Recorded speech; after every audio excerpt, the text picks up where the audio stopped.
그 다음에 수확량감소 추가보장 특별약관 있는 게 복숭아랑 포도라는 거. 특히 포도에 농업수입 보장에서도 이 특약을 가입할 수 있는데 그때의 피해율은 다르다는 거. 여기서는 지금 이제 피해율이 이렇게 주어졌네요. 해당되는 뭐 주계약 피해율이 됐건 일반적인 피해율이 됐건 해당되는 우리가 보통약관에 있었던 피해율에다 곱하기 10% 적용한다는 거. 그다음에 과지손해보장을 할 때는 이 주계약에 대한 피해율 곱하기 10%. 그래서 여기 어디는 뭐 피해율 되어 있고 어디는 주계약 피해율 되어 있고 하는 부분들은 우리가 그 보통약관에 사용하고 있는 수확 감소 보장에 대한 피해율 그 값을 쓰겠다는 거예요. 우리가 이 수확 감소 보장이니까 수확 감소 보장에 대해서 추가로 10% 준다는 거예요. 그다음에 조수의 부보장이네. 조수의 부보장 특별약관.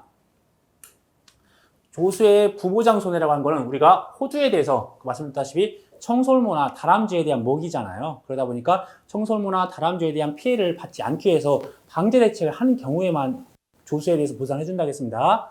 그래서 조수해로 의하거나 조수의 방제와 긴급 피난에 필요한 조치로 보험의 목적에 생긴 손해는 보상하지 않는다는 거예요. 그러니까 조수의 부보장 특별약관이 자동 가입되어 있습니다.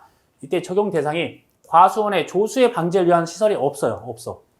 그다음에 과수원에 조수의 방제를 위한 시설이 과수원 전체 둘레의 80% 미만으로 설치됐다. 그러니까 우리가 만약에 과수원이 있다고 하면 이 둘레로 80% 이상이 설치돼야 된다. 그래야 안 들어오니까요. 그 다음에 가입 나무에 조수의 방제를 위한 시설이 80% 미만 설치된 경우 역시나 각각의 나무가 있다고 하면 이 나무에 대해서 만약에 뭐 100주가 있다 하면 80주 이상이 설치가 되어 있어야 된다는 거예요.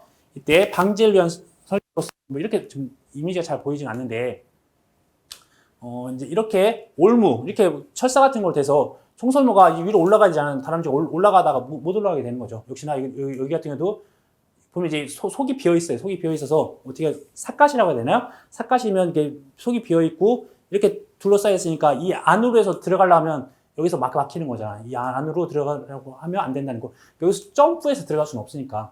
그래서 이런 부분이 이제 간 모형. 목재 같은 경우는 이제 이렇게 전기 울타리 같은 겁니다. 원통 모형에 또 이러한 부분들이 있어서 못 올라가게 되는 게 이런 시설이다. 그 다음에 동상의 과지손해보장. 동상의 과지손해보장은 역시나 우리가 기상 관측 장비로 확인합니다. 우리가 그 태풍을 할 때 기상 관측소에서 한다고 하는 게 있었어요. 근데 거기는 대부분 근데 기상 관측 장비로 우리가 0도 이하로 48시간 이상이 지속됨에 따라 농작물들이 얼어서 생기는 피해를 한다. 48시간 지속됐다라고 해서 안 얼었으면 뭐 상관없는 거죠. 근데 48시간 이상 지속됨에 따라서 얼어서 피해를 입었다라고 하면 제주도 지역에 많이 있어서 그렇다. 그다음